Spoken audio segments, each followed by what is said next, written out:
to welcome everybody. This is Being the Best at the Basics. My name is Josh. I'm the Director of Marketing and Sales here at Showami. I am the moderator for today. I am joined by Matt Kuchar. He is the owner of Showami. He also ran dual brokerages, has been an agent for over 25 years, and has an infinite grand wealth of knowledge in the real estate market, starting from going with, from mobile homes to multi-million dollar. You've sold $1 million homes before. So definitely a cool story. And then we've got Michael Hellickson. So Michael was the #1 agent on the planet, closing 80 to 200 deals a month. Is that correct? So it was actually 120 to 180 transactions a month that we were closing. And then we'd carry about 750 listings in active and pending status in any given time. So there was a lot of business happening for sure. So go ahead. I'm sorry. You're a busy man. When he does that, it's like, what's crazy is people think that meant I was really busy, but the truth is I was only working 12 days a month. And wow. I just had a really solid team. Yeah, right. I mean, and that's the thing. And look, everybody's at a different level, and we'll talk today, and how much time do we have today? Or how much time are we allotted today? We've got about an hour. Okay, perfect. Because what I want to do is I want to address, when we talk about things like, I know lead sources is one of the things that we wanted to talk about today. And I want to make sure that we address it, not just from the standpoint of, well, what if you're doing all this business and you're this massive team and all this stuff? Because most of the people on the call probably aren't that, right? Most of the people on the call are probably a solo agent. And so we need to, when we talk about the different things we're going to talk about today, we need to make sure we're specific about what tier does this apply to. Do you mind if I jump into that really quick? Can I? Go for Absolutely. it. No, this is great. So one of the things you guys got to understand, so like there's tier 1, everybody grab a pen. Everybody on the call, just grab a pen really quick. I'm grabbing a pen. Yeah, so if I can grab one, you can grab one. Right? Well, so what I'm going to do is I'm going to share with you kind of the different tiers in the business, right? So if I'm doing 0 to 25 transactions a year, I'm what's called a tier 1 agent. If I'm doing 25 to 75 transactions a year, I'm in tier 2. If I'm doing 75 to 150 transactions a year, that's tier 3. If I'm doing 150 to 250 transactions a year, that's tier 4. 250 to 500 is tier 5. 500 to 1,000 is tier 6, and 1,000 units and more is tier 7. And so what I'd like is if you guys could all do me a favor, because this will help me to make sure that I'm bringing you the information that you guys need that's pertinent to you and what tier you're in. Type into your chat right now, type in what tier are you in? And that's going to help us to tailor the content today to who's on the call. So just type in tier 1, tier 2, tier 3, tier whatever, and you can do it. There we go. Now we got some people typing in. I got a tier 2 chiming in. All right, who else do we got? Just type in whatever tier you're in. Again, I'll give you those. There you go. So tier 1, I see a couple of people starting to chime in. Tier 1. Okay, perfect. This is helpful. This is really helpful, because what I don't want to do is I don't want to tell a tier 1, hey, go out and spend $40,000 a month on TV and radio and you're going to get a bunch of business, right? Because you're not in a position to be able to do that right now. That's bad advice for a tier 1, right? And so it's important that we tailor the advice that we give today to what tier you're in. And just to give you guys a little bit more about my background. So I own a company called Club Wealth, and we coach. We're the #1 coaching company in the team and brokerage space. So we got over 85 coaches, and our clients range from brand new in the business to literally the biggest teams on the planet Earth, right? And I'm sharing that because I want to make sure we're going to tailor this to you guys. So what I'm seeing so far is all tier 1 and tier 2 on the call right now. So that's perfect. So when we talk about lead sources, I'm going to talk a lot today about things that you don't have to pay for, right? Or at least you don't have to write a check up front to get. Stuff that's low cost, because right now, if I'm in tier 1 or tier 2, I have more time than money. And I know you're all probably feeling like, oh my gosh, but I'm so busy. And I get that. But the reality is it's easier for you to devote time to lead generation than it is to devote money to lead generation if you're in tier 1 and tier 2. And so let's focus on those types of sources today. So one of the things I would say, did you guys want to chime in before I keep going forward? Or you just want me to keep going? No, roll with it. You're on a roll. Okay. So you're the featured guest. Well, I just want to bring you guys a ton of value. Like that's all I care about. If everybody my hope is that every single person on the call today comes out with at least one thing that you're going to implement in your business, no matter what. Like if I could just do that, I'll feel like that it was a success for all of us. All right. And I'm going to give you in a minute here, I'll give you guys a link, or I'll give you a way that you guys can download 17 of my top leads. So we have about 109 lead sources we recommend to our coaching clients. I'll give you a way that you guys can download 17 of those. And most of the ones that I'm going to give you in that download are free or low cost. So let's talk about some free methods. And everybody knows about, well, I can call expireds, FSBOs, cold calls, just listed, just sold, circle prospecting, that kind of stuff. I can make phone calls, so that's one thing you can do. And there's lots of different types of calls you can make. What I would suggest is, a lot of people say, oh, well, that doesn't really work. It does. And I'm not the guy. I'll tell you, the last 15 years of my career, I didn't make a single cold call or expired call or FSBO or any of that kind of stuff.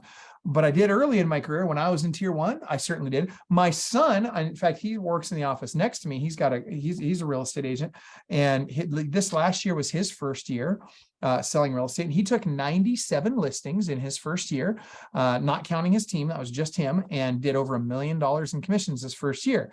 And I'm telling you, he did a lot of cold calls, or sorry, not cold calls. He did expireds and FSBOs, and then he did a lot of marketing to get leads coming in, and he made a lot of calls to get a lot of that business happening. But it worked, and it wasn't very expensive.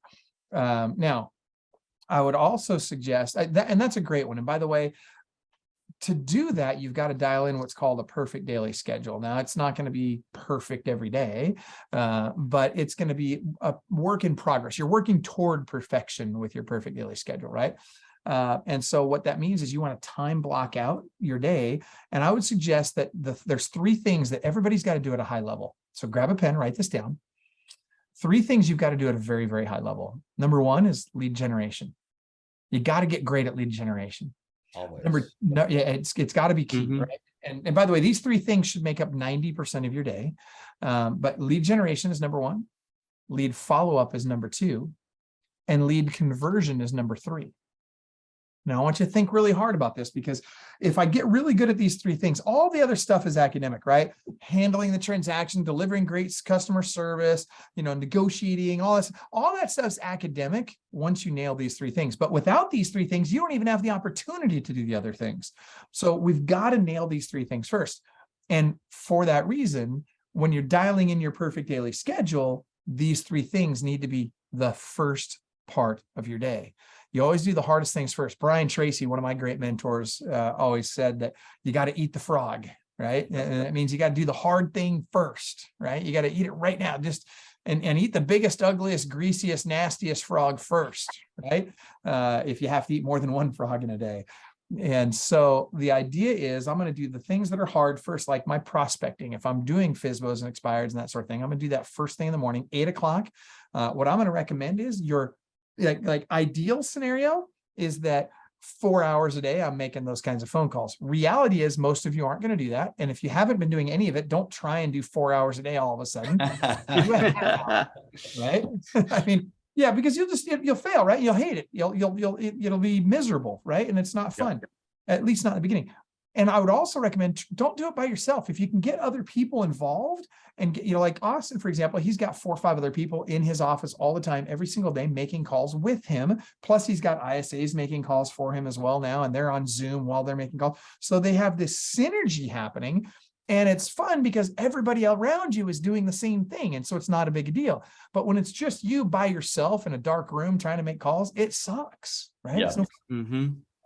So those are some things that can help in terms of getting some free business coming in through making calls to those types of people. Now, what if I don't want to do that? What if I don't want to make phone calls and I don't want to call FSBOs and expireds and cold calls and all that stuff? Well, great, then don't. What can you do? How about open houses? Open house, and it's funny because a lot of people like to say, oh, that doesn't work anymore. Oh. Yeah, let me tell you, open houses are great, and they're free, basically. And you can spend some money on open houses to make them even more effective, but there's something that you can do at very little to no cost. Really, all you need is signs. If all you have is signs, you can hold an effective open house. There's a lot of other things you can do to increase the number of people that come. But I'll tell you this, the number one thing that gets more people to your open houses than anything else is the number of signs you put out. Yep. Ideally, and you guys are going to think I'm crazy when I say this, but ideally, you want 50 signs for every open house. Now, I know that sounds crazy, and it is, and it's a lot of signs, and it's a lot of work to put them up. And can you even store that many in your car? How are you going to get them there? I don't know. But I'll tell you that you'll get a very, very direct proportionate number of people coming to your open house per the number of signs you put out. It needs to look like a circus. It needs to be, citing your open houses properly is really important, right? In other words, I want to make sure that when I pick the house that I'm going to hold open, I don't care if it's one of my listings or not. I don't even care if I sell that house. It's not about that. It's about getting business. It's about getting leads, right? And I'll sell them whatever they want to buy. I don't care what they buy. I just want to take care of them and sell them something. Now, that means I want my open houses to be near shopping centers if at all possible. That's the best. If you can find like a big shopping center and put your open house within a mile of a big shopping center and have signs lean in, you've got, just a couple of turns off the main arterial at most, man, that's a great open house, right? And I don't even care what the price point is. I really don't. Doesn't matter if it's a $400,000 house, $1 million house. Doesn't matter if it meets the criteria I just gave you. So do you guys have some thoughts already, or? Dude, I got to tell the story. I was in Highlands Ranch, Colorado, and had moved there in right around 2006.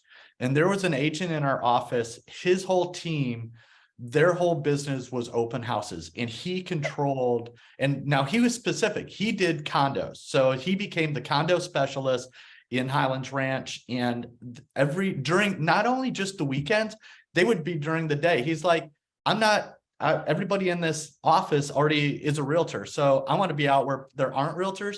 They were there Tuesdays, Wednesdays, like it was a perpetual open house, signs everywhere. And one of the things that he did that I thought was brilliant, and it was the Brian Petrelli team. So we'll see if he's listening or hears about it, but he would, on his open house signs, it was Brian Petrelli everywhere, right? So it wasn't just open house, but it had his name, it had the team, it had everything. So people in Highlands Ranch, like 5 days a week, you saw this guy's signs everywhere. Like you said, now I don't know if he did 50. I hope people do 50, right? But he was doing at least 20, and they were everywhere. And that was how he got his business. And he was one of the top 3 agents in Highlands Ranch when I started, strictly off of open houses, made millions of dollars. It's interesting you say that, because the branding of that is so important, right? And when people are constantly seeing your sign, I'll give you an example. I'll get, let me see if I can get Austin. Hang on a second. Hey, Austin. We have lost Michael. Michael is no longer in the building. No, I'm here. I'm going to have him bring me one of his signs, because here's what I'll tell you. Like, I want you to see the imagery of like everything you do, your emails, your text messages, or I shouldn't say text message, but your emails, your note cards, your business card, your signs, everything should have your brand, and your brand should be your for sale sign, and your for sale sign needs to have your picture on it. Right. And I'm talking full body shot, if at all possible. If you'll do that, if you'll have all of those components in it, and it's on every single thing you do, then people are seeing this over and over and over and over again. Guess what? That's exactly what I needed. Thank you, Ron. This is an example. Can you guys see this? So here's his sold sign. All right. Yep. You can see that, but you can see like this is literally everything, but you can see this is a full size. His for sale signs look exactly like this. Sorry, it's not working very well with this thing there. But you get the point, right? And that's on his letterhead. It's on his everything he does. That it's on that. And I'm telling you, it makes a difference. Even the little signs that they do, the directional arrows that they'll put out for their listings, sometimes even that has an image of the full for sale sign on it. Because again, you want that branding to be consistent all throughout. When I had 750 homes listed for sale, you couldn't go anywhere in our market without seeing my sign. That is so powerful. It's incredible. And even if you don't have a lot, let's say you've got one listing, great. Put up 20 directional arrows with that on it to get to that listing. And it's going to look like you're doing a bunch of business, even though it's one stinking house. And so that said, John asked a great question. John, thank you for this question, by the way. He said, can you tell us about more about the best ways to get people to an open house, how to run the open house? Does door knocking work? So let's start with the door knocking, work our way backwards. First of all, yeah, door knocking works. And if you're farming a neighborhood, and I'll tell you this, geofarming is very expensive. It's not easy, and it takes a long time to make geofarming work, right? If you're going to pick and we have you can go to our website. There's a blog. It's got an hour of me teaching how to farm a neighborhood properly. It's free. Just go to clubwealth.com/blog and search for the geofarming blog. There's also one on how to do open houses, so you can check that one out too. But here's the deal. what you got to understand about geofarming is it's going to take 12 to 16 months before you start getting any return on a geofarm. Now, door knocking needs to be a component of geofarming for geofarming to work as best it possibly can, right? And so ideally, if you're geofarming, you're going to do, I'm going to say a minimum of 4 door knocks per year. You're going to 4 times per year, you're going to go through that entire farm door knocking. But you're also going to do a whole bunch of other stuff. You're going to do mailers, you're going to do phone calls, you're going to do client events in that neighborhood, or community events. There's a bazillion other things that you need to do in that geo farm to really make it pay off. Now, you do all these things. If you pick the right farm, and I'll teach you in the video how to pick the right farm, but if you pick the right farm and you work it properly, hard enough over a long enough period of time, you can dominate a neighborhood and you can do really well, like your condo guy. That's how he did it, right? Because he did it consistently over a long period of time.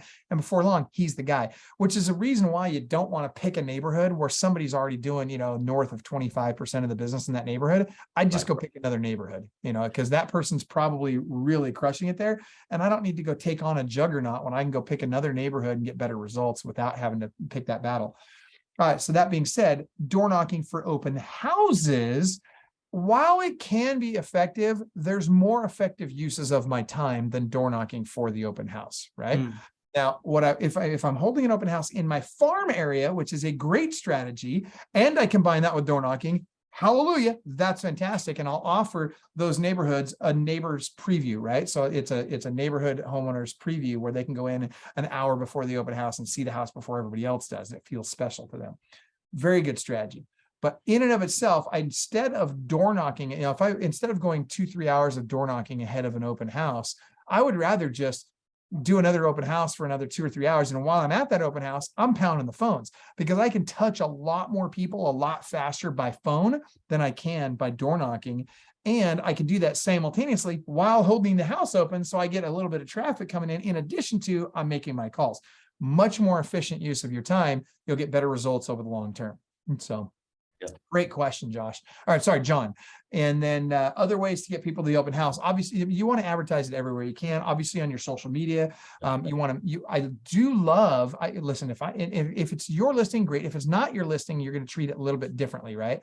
If it is my listing, I'm going to do just listed postcards ahead of the which right when I list it. Then I'm also going to do open house postcards before my open house for that thing. Then I'm going to do, when I do get a buyer for it, I'm going to do just solds, both in terms of postcards and calling. And by the way, I never mail anything unless I call behind it. It's a waste of money. I can get literally 10x the return by calling behind something that I can if I just mail alone. Makes a big difference. And it's not hard. It's not expensive.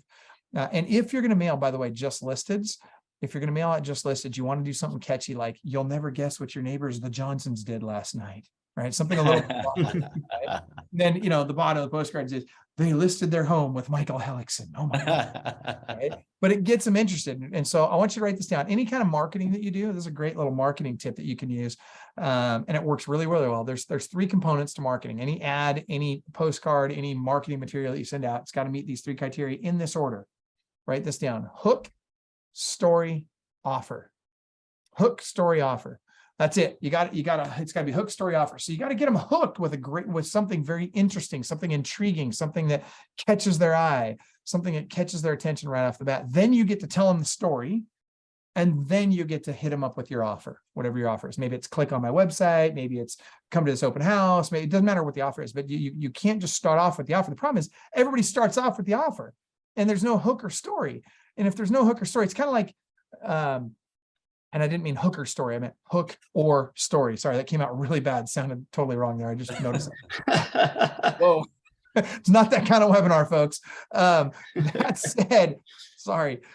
said, what I want you to think about is that you don't put out, oh, I just sold another home, or, oh, congratulations to my client who just bought this home. That's not interesting. That's very self-serving. What I really want you to do is I want you to tell their story. For example, here's a great hook story offer. If I'm marketing a just sold social media ad, for example. Staff Sergeant John Smith and his wife Susie spent 6 months trying to figure out how to buy a home. And then you go into their story, right? or Gulf War veteran, or Gulf War amputee spends 3 months trying to find home, or something like that, and then you tell the story about how the process they went through, how you helped them solve their problem, and then the hook is, hey, if you know somebody else who's been struggling to find the right home, give me a call. Here's my number, or tag them in this post, or comment below, or DM me, or whatever your call to action is going to be. But it's got to be hook, story, offer. So you guys want to dive in here while I'm looking at some more of this chat? Well, one of the things I was thinking, because John was saying, what are the ways to get people to the open house? I don't want to miss the most obvious. Like, most MLSs allow you to put it in the MLS as, I'm hosting an open house from this time to this time. That's you definitely want to do that. Same thing with Zillow. If you're, most of us have a Zillow account, whether we like them, don't like them. That's where people are at. You better put it on there. You need to let it, that's your social media footprint, or your marketing footprint. And some of them allow you to tell the story within that open house, right? Like Michael is saying, but you want to draw people in. And that's, so anyway, see the latest house that was just listed in X neighborhood, create some urgency. There's FOMO, right? People have the fear of missing out. The more that you can help a person feel like, oh, if I don't go, I'm going to miss out on something, that's just marketing 101. You want people to be motivated to come, like, hey, I'm going to rearrange my schedule just to come and meet you and see this house because it's so cool. Yeah, that's exactly right. And I agree with those sources. It's funny you mention that, because those were on my list to mention as well. But you want to take advantage of all the free marketing you possibly can for these. Yes. Now, when somebody asked, John, and by the way, thank you for the questions in the chat, you guys, and keep typing them in. This is very helpful. But John was asking about, where do you get the phone numbers? One of the great sources is Cole Realty Resource, is a great place to get phone numbers. They're the original reverse directory company out there. If you go to clubwealth.com/COLE, I don't know what the deal is. They give our guys a discount of some kind, so you can get in there and you can just get whatever discount we get from them. But it's not very expensive. And they can get you all the accurate numbers for all the people that own homes in that area. But regardless of who you're calling, you might even be calling, like when I'm at an open house, I might be calling my sphere of influence, right? And that's fine. But I want to make use of my time while I'm there, because what I'm not going to be doing is sitting there watching football on the homeowner's TV while I'm waiting for somebody to show up for my open house, right? I'm not going to do that. What instead I'm going to do is I'm going to make sure that every second I'm there, I look at it this way. Every second I'm there, I'm away from my family. And when I'm away from my family, I'm working hard, because when I'm with my family, I don't want to be working hard. When I'm with my family, I want to be with my family. And so I've got to make really good use of my time, regardless of where I'm at. So back to our time blocking, that brings us back to that. So Austin's schedule, my 20-year-old prepubescent, I mean, he looks like he's, barely hit puberty, right? Like, he seriously looks like Doogie Howser, this kid, and sounds like it too. It's a great kid though, right? But he's 20 years old. And yet he's out there, he's taking these listings at a solid 7% commission. He's paying out 2%. He's keeping 5% for himself. And I'm telling you, nobody has a problem with it. And he's getting these things on 12-month listings with automatic price reductions every 2 weeks. Why? Because he's, write this word down, confident. Okay. So that when you go on listing appointments, confidence trumps all. I'm telling you, you got to be confident. And then number 2, he's consistent. Now, here's what I want you to do for consistency. Here's what his schedule is. He gets to the office, and you don't need to do this. You don't need to get up every morning as early as he does, but he's in the office every day by 6 o'clock. And from 6 o'clock till 7:30, he does all his busy work. From 7:30 to 8, he has his team huddle. From 8 o'clock till noon, he's on the phone doing lead generation, lead follow-up, lead conversion. And then at noon, he leaves to go on his appointments. That's his schedule every day. That's what he does. And he doesn't do, and it's a great question, John. He doesn't do cold calls.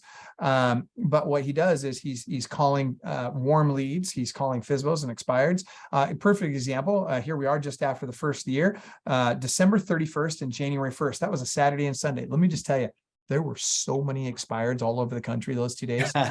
Nobody real. I mean, I'm telling you, like, yep. And where do you think he was? That kid was in the office making phone calls. He set 5 appointments each of those days. That's 10 appointments in 2 days. His ISAs set even more than that. He had another guy on his team that came in and made calls. They were setting appointments like you can't believe it. I mean, he'll take 8 listings this week just from those 2 days of prospecting. And so where do you get the warm leads from? Okay, so that's okay. I'm going to give you a phone number. Can I do this, guys? You mind? Yeah, that's fine. It's totally cool. So I'm going to give you a phone number that you can get my list of all these lead sources that we use. In fact, if you do it while we're on the webinar live right now, I'll actually, instead of 17 lead sources, I'll give you 31 of them. So I want you to text the words Club Wealth, 2 words, to the following phone number. Just grab your phone, open up your text messaging app.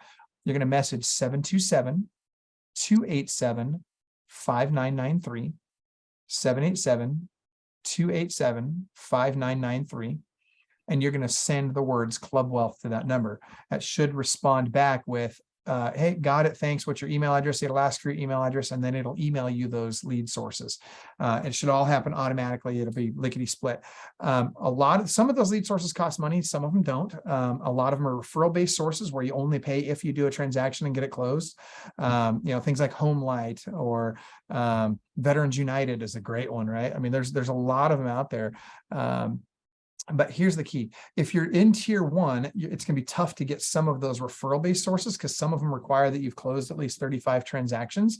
And so it's not always as easy to get into those. And that's why you start with things like Sphere of Influence, FSBOs, expireds, open houses, those types of things, which work very well if you work them. So let's talk about Sphere of Influence for just a second, if we could. Real quick, ahead. before we actually jump into our next couple of topics here, I did want to let everybody know that please put your questions actually in the Q&A section. We are getting a lot of personal messages to the host, so not everybody is seeing your questions. And that could also be why you're all kind of going where did that question come from? Where are you guys pulling these questions from? I believe it'll really help the flow of our conversations and everything in the chat section if we do put those in the Q&A. And by the way, Matt or Josh, you guys will need to allow them to say, because right now it's set so only hosts and panelists, or that all chat is just for hosts and panelists. It doesn't go to everyone. So they aren't seeing your when you guys posted the number and the website, and they're not seeing that stuff. But the number again, guys, is 727-287-5993. And just text the words Club Wealth to that. And the website's clubwealth.com, and you can go to the blog and you can find all those different blog posts. You want me to jump into Sphere real quick, Josh? Here we go. I got this. Okay, perfect. Josh, am I good to jump into Sphere real quick? Yeah, we're good to jump into Sphere. We also still got to jump into follow-up as well. I know we've still got a couple more topics. I don't know if you want to do a quick 5 minutes on Sphere and then we can jump in. We've still got 2 other topics and we've taken a half an hour. I love it. Okay, as the moderator guy, I have to. No, that's good. I'll give you. Say, all right, next topic. I'm going to tell you right now, if you just do what I'm going to tell you in the next 2 minutes, you guys can get between 10 and 20% of your database to turn into transactions every year. Typical agents got 250 people in their database that they would say, if I taught them how and reminded them, they'd probably either do business with me or refer me someday. Okay. So what you want to do is you want to take that number, multiply it by 10 to 20%. So 10% would be 25 transactions, 20% would be 50 transactions per year that you should be able to get out of those 250 people. And you can do that in 12 days per year. All you need is 12 days per year. Here's what you're going to do during the 12 days. 4 of those days, you're going to hold client events. Okay. Super simple. You're going to do a client event once a quarter. I said, take you all day to organize, to do all the stuff you got to do for it and all that. And it doesn't have to be expensive. It could be a movie in the park. It could be a barbecue in your backyard. It could be pictures with Santa. It could be a ball game that you take people. It could be anything. We won't get into that. There's a blog post. You can go watch the video on the blog post about it. That said, the other 8 days, 3 weeks before the event, you're going to call all 250 of those people, and you're going to invite them to your event. Now, the reality is the purpose for the phone call is less about inviting them to the event and more about bringing them value and finding out what's going on in their life. Just have a real conversation with them, get close to them, see how they're doing, and touch base with them. And then if the opportunity presents itself, great, invite them to the event. But whatever you do, don't try and sell them on anything. Don't even ask them for referrals at this point. That's very self-serving. Just build relationships. That's what matters at this point. Then the other 4 days, now we're at 8 days, right? Now the other 4 days, are going to be after the event, you're going to contact all of the people in those 250 people in your database or whatever your number is. You're going to call them all up, whether they came or not. If they didn't come, you're going to say, hey, I missed you at the event. Just want to let you know I was thinking about you. Hope you get to come to the next one. Again, just want to see how you're doing. Let you know I was thinking about you.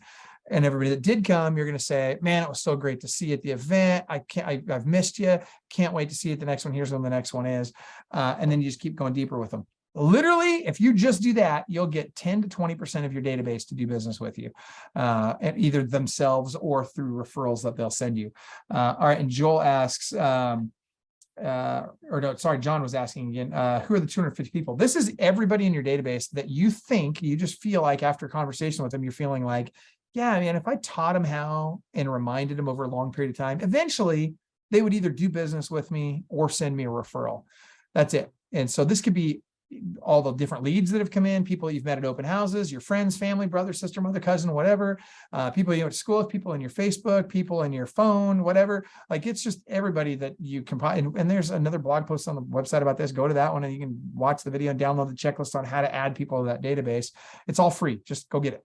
But the point is that in 12 days per year, you can get 10 to 20% of those people to transact business with you if you just do that. All right, Josh, I know you want to move on to the next topic. Go ahead. Yeah, so we're talking about lead follow-up, sort of the do's and don'ts. What's going on? What's the appropriate way? And I think actually, Michael, you just kind of touched up on it. One of the great, ways to do lead follow-up is if you have an open house or you have an event coming up, just start a conversation with somebody. Hey, what's going on in your world? Has anything changed?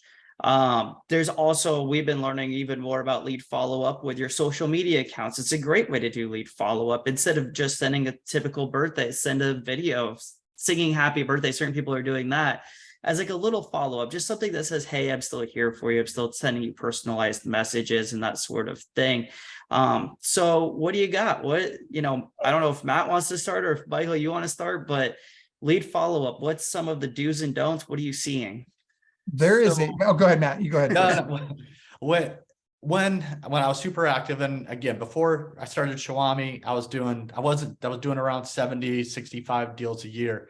And, the follow-up is, if it's in a system, it gets done. So like, emails, the phone calls, most CRMs, first of all, get a CRM.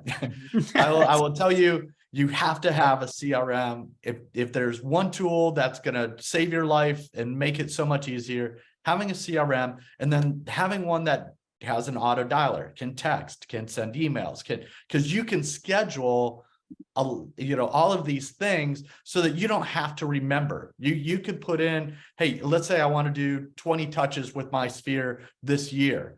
You can schedule what they are. You can schedule your events. You can do it all in January in the first week. And then it's on autopilot and you're just kind of doing it. So I think the first thing for follow-up is systems. And the biggest tool that I found for my business was having a good CRM that I could build these models or build these systems to automate my follow-up. Michael? The system matters, and you're right about that. And I agree with you on the CRM. And by the way, there's lots of CRMs out there. If I'm in tier 1, I'm probably going with something cheap like a Wise Agent is a great low cost. Yeah, I mean, it's fantastic for the money. I mean, Brandon has done a great job building a great product for cheap. I mean, it's not expensive. I mean, it might be $40 a month or something like that. Yeah, it's super cheap. 32 bucks a month. Now? Yeah. And it has the auto dialer and the texter. It's like, yeah. And I think we even get a discount on that. Like, so go to like clubbolt.com/wise agent. And I think you can get whatever his price is. I think he either gives you a trial or a lower price point. That being said, if I'm in tier 2, I'm probably transitioning. I might still be using a Wise Agent in tier 2. Toward late tier 2, right? I start pushing closer to tier 3. I'm looking at something a little bit more robust, probably, and Chime is my favorite right now. There's some great ones out there. Chime is one of the best ones. Sierra Interactive is very good, but Chime is really taking the lead right now. And you can get a deal on that one too through clubbolt.com/Chime. But I care less about what CRM you're using and more about that you freaking use it, right? Like that's yes. Which one it is. And so now let's talk about follow-up system. Here's the system for follow-up. So watch this. grab your pens. You got to write this down, guys. This number one, there's 2 keys to follow up. First is speed to lead. You have to get the lead super fast. Number 2 is tenacity of follow-up. You have to absolutely follow up very, very tenaciously in multiple ways over a long period of time. And I will give you exactly what ways and exactly what frequency to follow up right now. So here's the ways. There's 6 different ways that you need to follow up. Number 1 is phone. It just is what it is, guys. This is a people business. You are not getting away from the phone in this business. I don't care if it's warm leads coming in, purchase leads, I don't care what it is, or cold calls. You got to pick up the phone. You got to get voice to voice with people so that you can get face to face with them as quickly as humanly possible.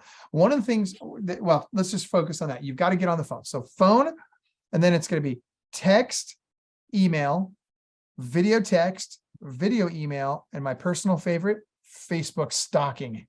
Right now, they used to say stalking was a 3 to 5 year sentence. Now it's a 6-figure income.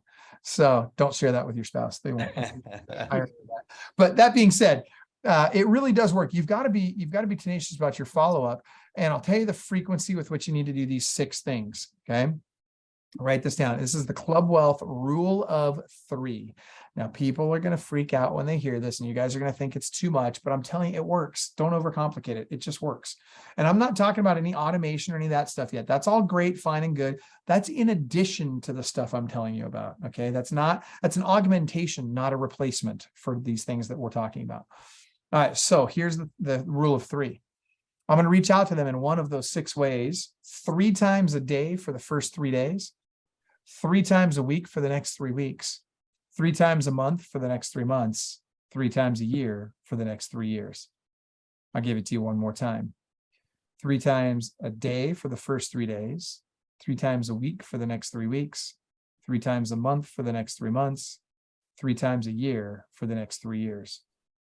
Listen, you do that, you're going to get some business. All right. Now, some of you are thinking, oh my gosh, aren't they going to get upset? Isn't that too much follow-up? Listen, nobody's lost business because they follow up too much. You're losing business because you're not following up enough. People don't get mad, or and by the way, let's say they do. Sometimes people will get mad. 1 out of 1,000 people are going to get mad at you because you followed up too. Who cares? You weren't getting them anyway, right? Yep. But I'll tell you what, if you don't follow up, they're getting a whole different kind of mad. The good people, the ones you would have got, are getting upset because you didn't follow up with them, and they're going on and moving on to somebody who will follow up with them. They want to feel like you care about them. And when you do follow up, don't make it about, hey, are you ready to buy yet? Or are you ready to sell yet? Stop that crap. Use this script. And I'm not a huge scripts guy. I'm more of a conversations guy, but I'll tell you, this is a script you can use that never offends and always positions you as a servant who cares, which is how we want to be positioned, isn't it? Yep. Right. Here's the script. I just want to make sure I'm not dropping the ball on my end. I just want to make sure I'm not dropping the ball on my end. That's all you got to say. And you know what their response is every time? It's not you, Matthew. It's me. Right. It's like that girl in high school, right? You know what I'm talking about. But that's what they say. And they're like, oh no, we've just been busy. It's not you, it's us. We're glad you followed. Thank you for following up. And now you've positioned yourself as a servant who cares. Now you can be a trusted advisor. Now you have a chance at doing business with them. It's way better.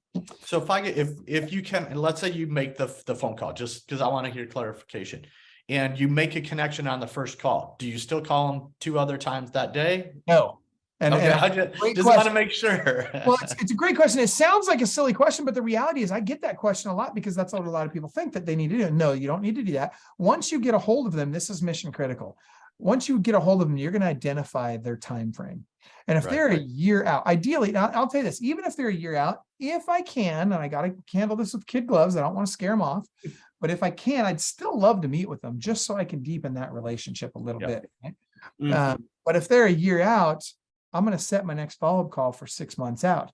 However, I'm still going to be calling them once a quarter to invite them to my client events. They're still going to get my newsletter. They're still going to get my mail outs. They're still going to, so they're still getting contact with me, but it's not about, hey, are you ready to buy yet? It's not going to be that in your face kind of contact. It's going to be a relationship that's being built. And so that's really super important. So I'm really glad you asked that question. Now, when it comes to the whole, because after I follow up, I got to convert them, right? I got to, and my goal when I'm following up is to what? I want to get an appointment with them, right? That's the goal. Now, a lot of people, and especially because I know a lot of the people that are on the call right now probably are very buyer heavy, because you with your system, you're probably, I'm assuming a lot of your clients are working with a lot of buyers. And so let's talk about, what do I do when I'm talking to a buyer? Because most people, they're trying to get them pre-qualified or pre-approved, right? Well, that's great, but we call that sales prevention 101. And here's why. Because if the first thing out of your mouth before you'll ever show them a house is, well, are you pre-approved yet? Do you have proof of funds? Can you show me that you can afford this? That's the sales prevention team. What you're saying is, you got to jump through my hoops before I'll serve you. Guys, we're in a service industry, and this industry has forgotten how to serve people. And so what you need to do is, you need to take a lesson from someone who really knows how to close. And this is going to shock a few of you and offend some of the rest of you, and that's okay. But you know who knows how to close better than real estate agents? Yeah, you're right. It's your drug dealer. It's exactly right. Now, I know you guys are saying, why do we bring this guy on to talk about drug dealers? Okay, I've never done drugs. But here's the reality. What does your drug dealer know about selling real estate that you don't? Or about selling anything that you don't? First one's free, then you got to pay. Now think about that. What do? They give them a taste of the product. They get them hooked on the product, and they got to have more. Well, what's your product? You got to understand, what is my product? Because your product isn't the freaking house. No, you're the product. That's exactly right. You're the product. Yeah. They got to taste you. They got to get face to face. They got to experience you in person. I can tell you right now, all three of us, I know, and I guarantee everybody on the call sells better in person than they do over the phone. Yep. So get face to face with them. Well, Michael, what if I get there and they can't afford to buy? Well, at least you've got a potential referral partner. Add them to your database. Now they become one of your 250. If you added 5 of those to your database every day, at the end of the year, you'd have, I don't know, what is that? 360 times. I mean, well, let's just say you only work 200 days a year. That's 1,000 extra people in your database. That'd be an extra 100 transactions a year you can do, whether any of those people qualified or not, because guess what? They're going to refer you to people who do. And people say, oh, birds of a feather flock together. No, that's not true.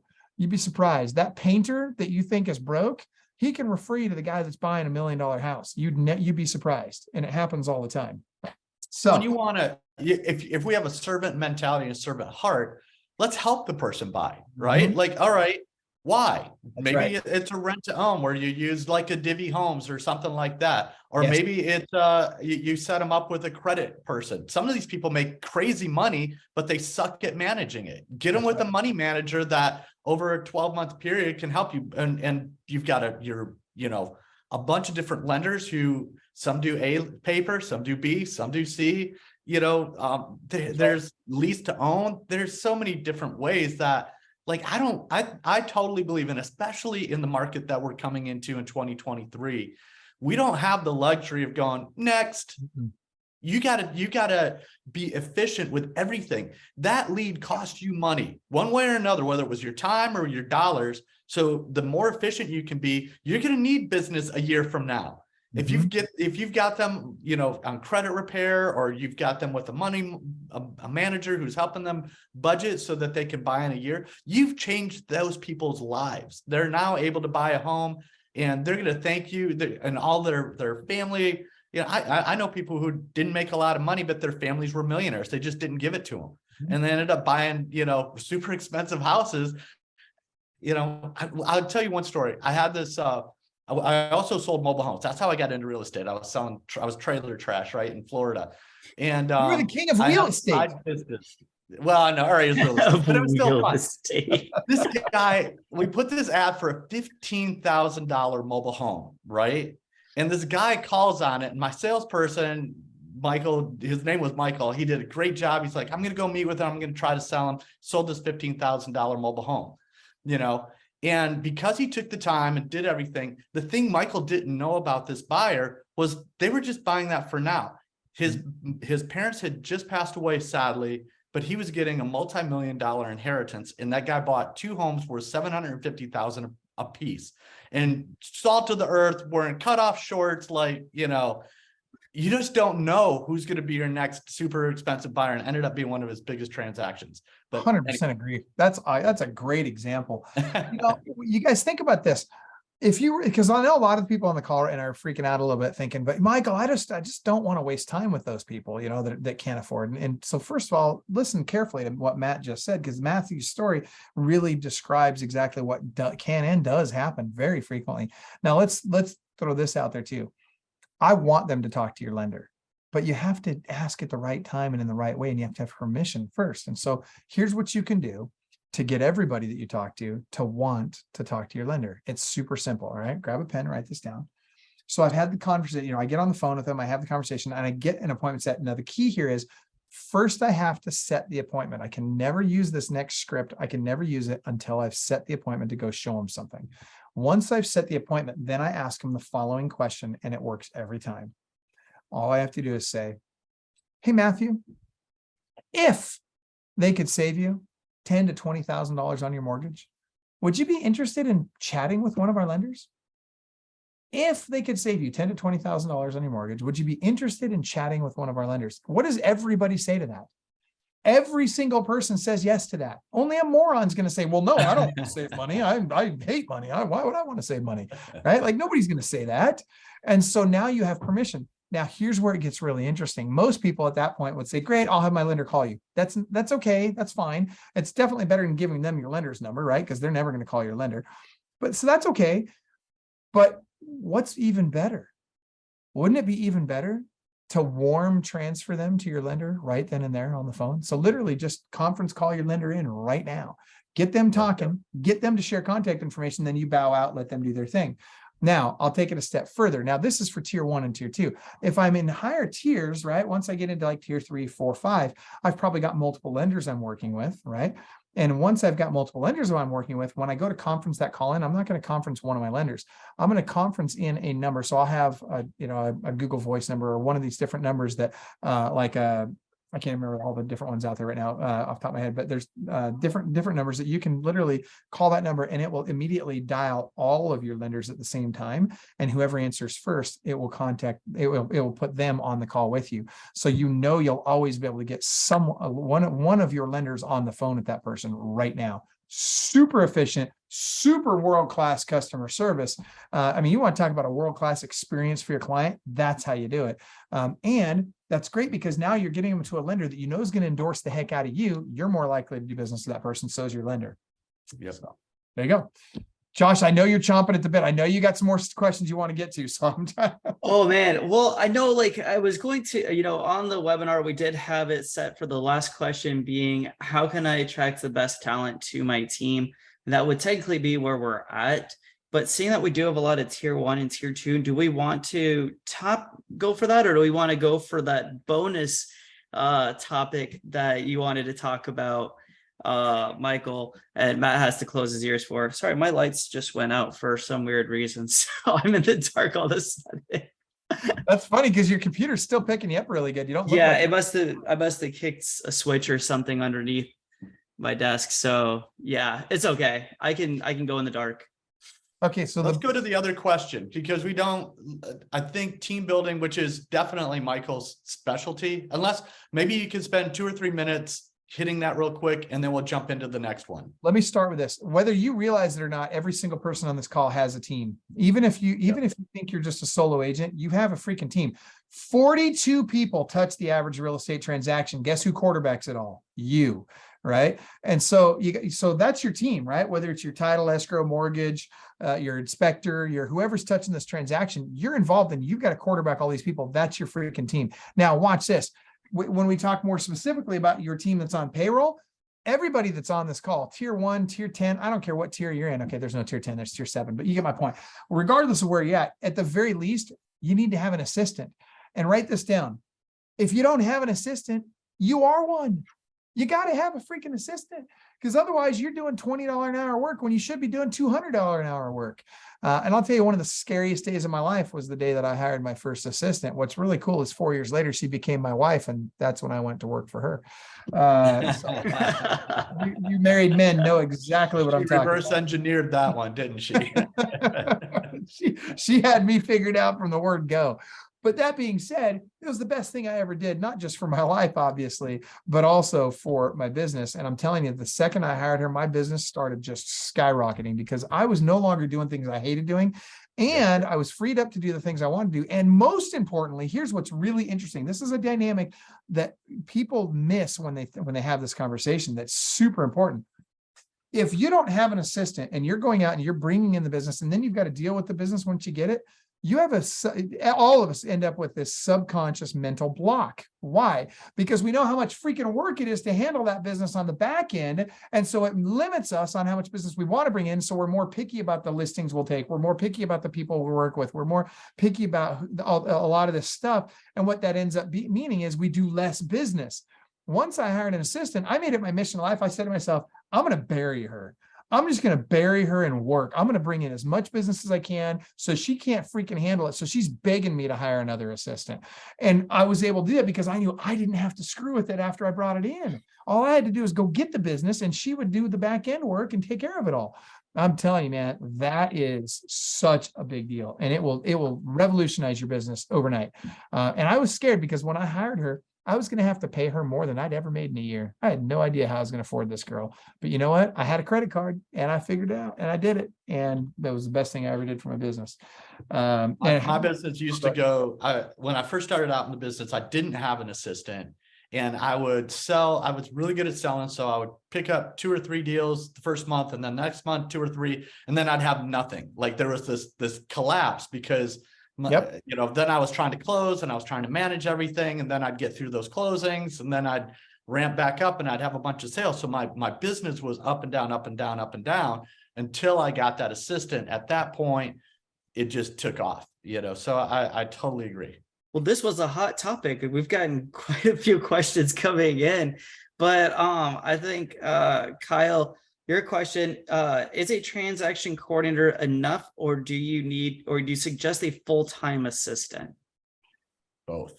So when you talk about transaction coordinator, most people are talking about someone I outsource this to. So I pay them a fee per transaction. They don't work in my office. They do their own thing. And that's great when you're doing 1, maybe 2 transactions a month. That's fine. That's where most people start. But once I'm doing north of 2 transactions a month, it makes sense to bring a full-time assistant in and they take over that duty and all of your other administrative duties. Now, as you grow, eventually that will become multiple positions, right? So you'll have a full-time assistant and you'll have a full-time transaction coordinator.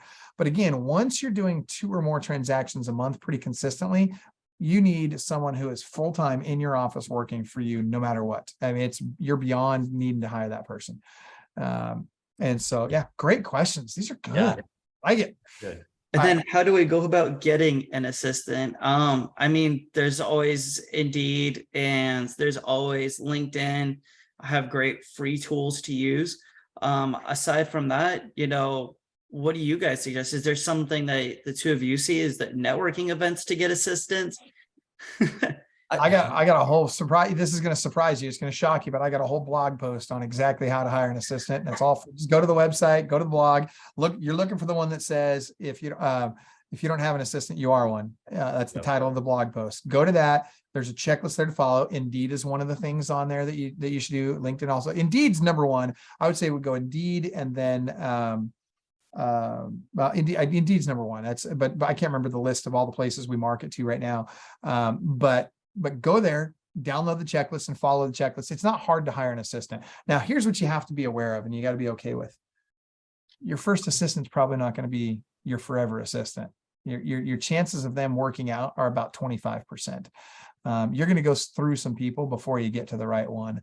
And even when you get to the right one, they're probably not going to be with you forever because life happens, right? Their husband or spouse moves to another place to get another job, or their dad has a stroke and I had one that worked with me for 5 years.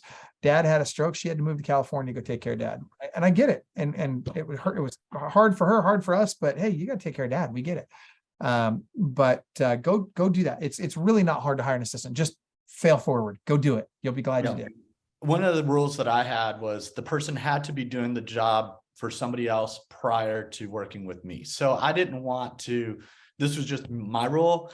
I didn't want to bring somebody in, have to teach them to be an assistant and teach them about real estate. If they had already been working for another team, poach them from another team. You want to hire that talented person that's going to really take your business and knows what they're doing. For you to try to figure out if they're coming in with and again, your first hire, they've got their own systems, they know how to do this.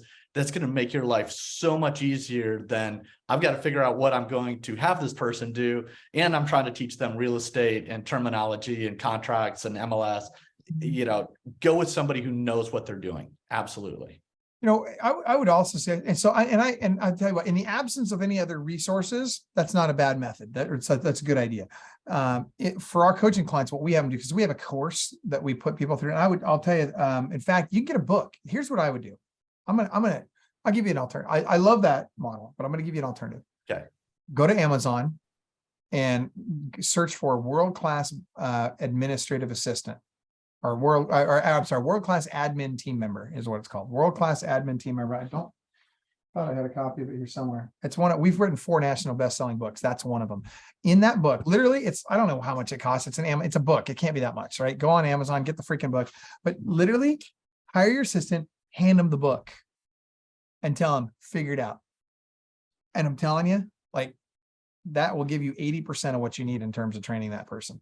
Just literally just hand them the book and tell them to figure it out. And if they can't figure it out from there, they're not the right person, right? I'm telling you right now, because you don't have the bandwidth to be teaching them everything every step of the way. You don't have the bandwidth to be wiping their nose and holding their hand and dealing with every single thing they got to figure out. That's what Google and this book are for. Okay, Yep. let them figure it out. So, and the good people will figure it out. And if they can't, find another one. Quickly. Yeah, Yes. don't drag Right. things on. You got to move quickly. It's because it doesn't get better typically. 100%. You're going to know in a week to 2 weeks, this person really know what they're doing. Are they efficient? Are they a hard worker? Are they detail oriented? You want to have a detail oriented person. Anyway, stuff like that. 100% agree. Yep. What was the stuff. other Okay. question, Josh? What was the big aha what's that the I've got to big- cover my ears for? Oh yeah, well, Matt's not allowed to talk on this topic. However, so you're on mute. But Michael and Michael, the last time we talked, there was a bonus one that you wanted to touch on, and that was specifically commissions and what we're seeing here in 2023 about commissions. This is why Matt's not allowed to talk about it. I'm not an agent. Michael's not an agent. Matt is an agent. Yeah. So you agents are not allowed to talk about this amongst yourselves, because that would be racketeering. That's a violation of the oh my gosh, yeah, it's not a code of conduct. It's a federal law. It's the Antitrust Act. The fair trade. That's what I just said. I can't remember what it's called. Fair trade. Yeah, but I can't remember what the name of the act is. Anyway, long story short, we can talk about it. So here's the deal. What I want you to do, first of all, I see commissions going up, not down. And everybody thinks they're going to go down. That's not true. Commissions go down when the market is good. Why? Because all the discounters get into the marketplace. Everybody that's willing to do it for cheap gets it into the marketplace. But what happens is those people go away. The for sale by owner companies go away when the market tightens up. Look at all the iBuyers have gone away. Why? Because the market's tightening up and nobody wants to catch a falling knife, right? And so they don't know where the bottom is. They're going to let it hit the floor, then they'll pick it up and deal with the scratch on the floor later. So at the end of the day, what you need to realize is commissions are going to go up because the better agents are going to be the one that make it through these next 2 to 3 years. And they're going to insist on higher commissions. And so what they're doing is they're using a process. And I know you guys are coming out. We're doing an event together. I can't remember. Is it South Carolina, the one that we're doing together? Where's the one that we're doing? Or is it Florida? Or I can't believe so. So I think you've got us down for Florida for sure. And I think we're looking at the Nashville as well. Perfect. The major one in Nashville, if we can. I know Orlando. Yeah, Matt said Orlando. Also, Boca Raton was the other one. Perfect. Well, so at those events, we're going to be talking about something called menu-driven selling. And so I'm going to give you guys the quick and dirty on it right now. Okay. So this is just super broad brush. I'm just going to tell you right now, what you need to have is you need to have a menu-driven process when you're going after your commissions. And it's very simple. People don't want to be told what your commission is. They want options. Okay. And by the way, if all you get out of today is this one thing, this is worth 6 figures to you in 2023. I'm telling you right now, just do this one thing. Don't tell people what your commission is. Tell them, here's my commission menu, and you get to choose. So you'll have your basic, standard, and premium.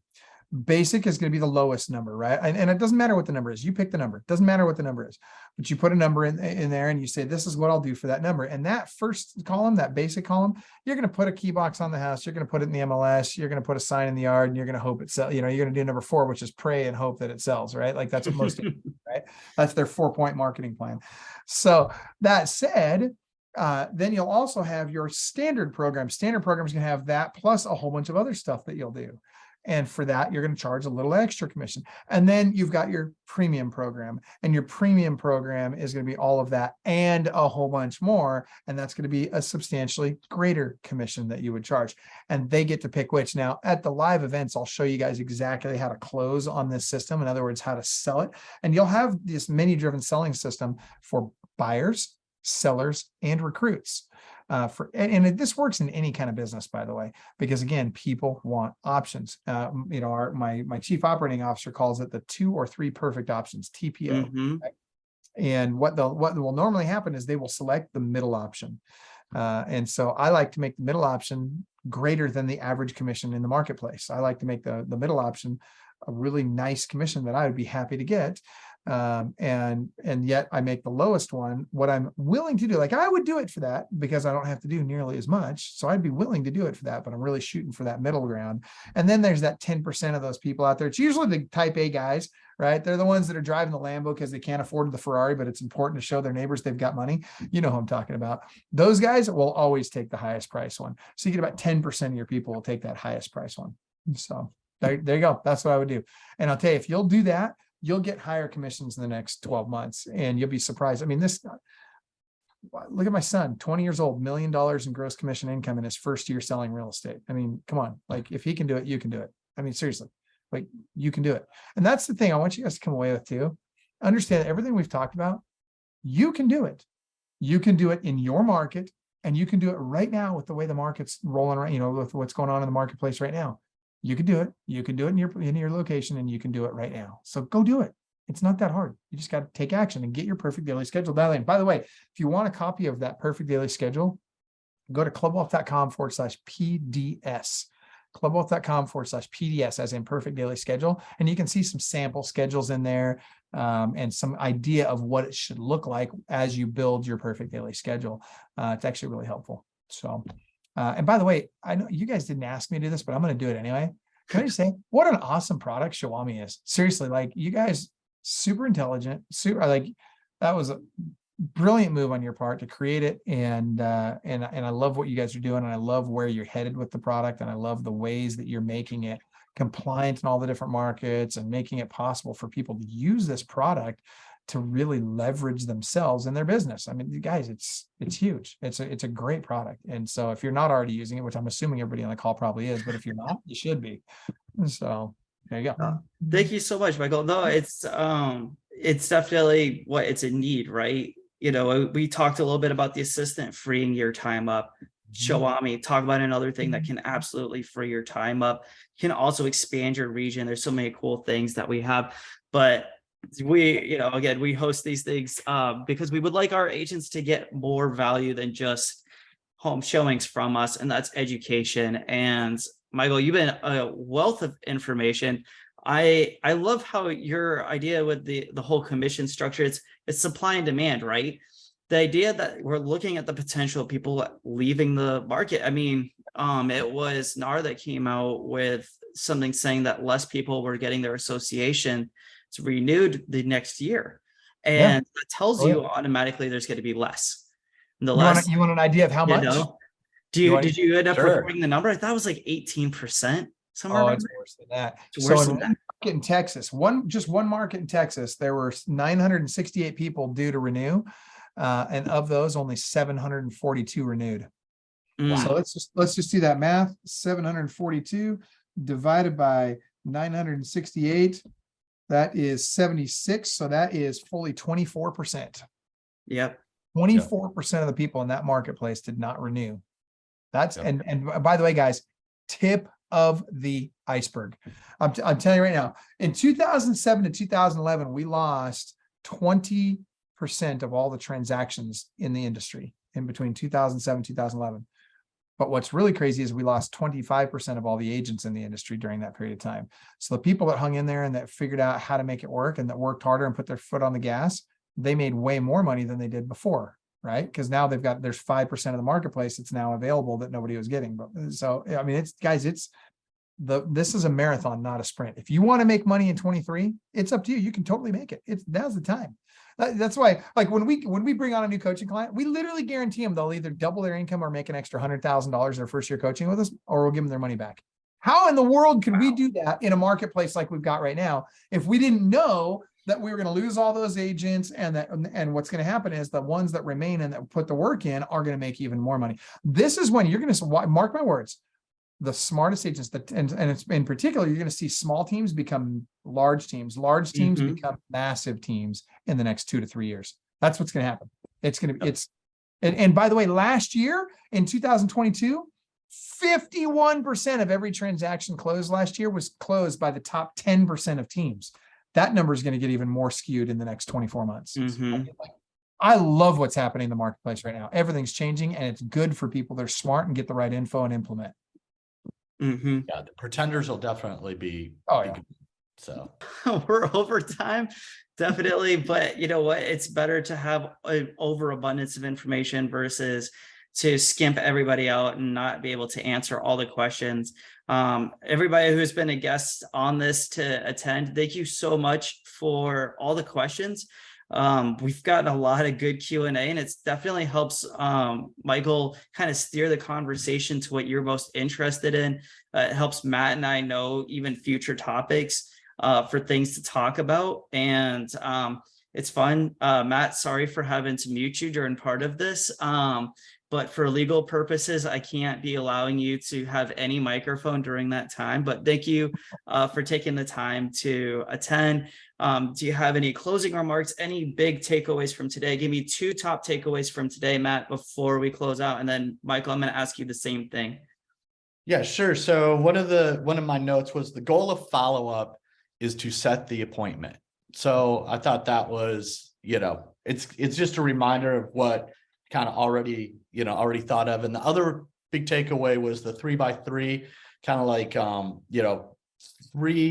three calls in a day for 3 days, 3 times a week for 3 weeks. I thought that was easy for me to remember. I only heard it once and I still remember it. And I thought that was brilliant. 2 takeaways.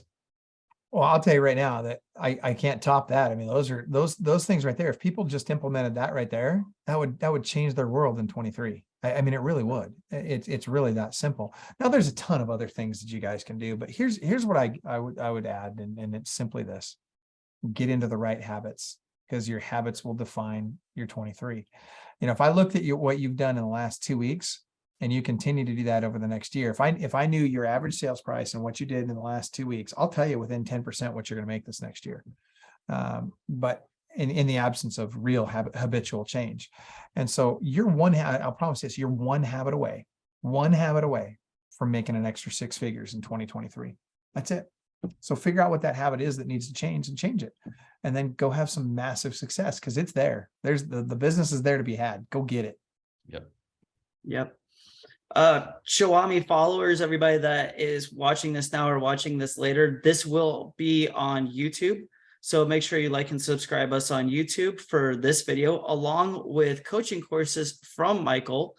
And he's going to have 4 free courses for you guys to take a look at. And then I believe he even has like a discounted rate for special Showami members that sign up afterward.